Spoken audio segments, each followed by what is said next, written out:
Ya, 3 hari berturut-turut temuan positif corona di tanah air selalu tembus ke angka 4.000 kasus.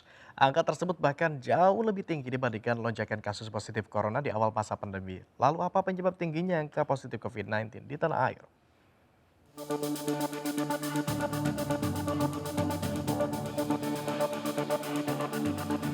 Perang melawan COVID-19 terus digencarkan pemerintah.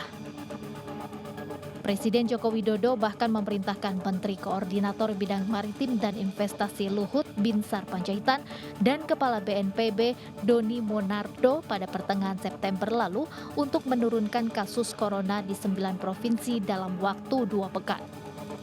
Lantas kurang lebih sepekan setelah instruksi tersebut, angka kasus positif corona di tanah air justru tak kunjung melandai.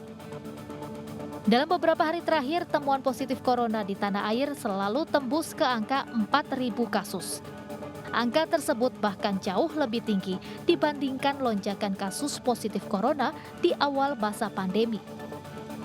Jika diakumulasi jumlah penambahan kasus pekan ketiga September ini bahkan mencapai lebih dari 74.000 kasus. Lebih tinggi dari jumlah kumulatif penambahan kasus COVID-19 pada Agustus lalu yang hanya menginjak angka 66.000 kasus.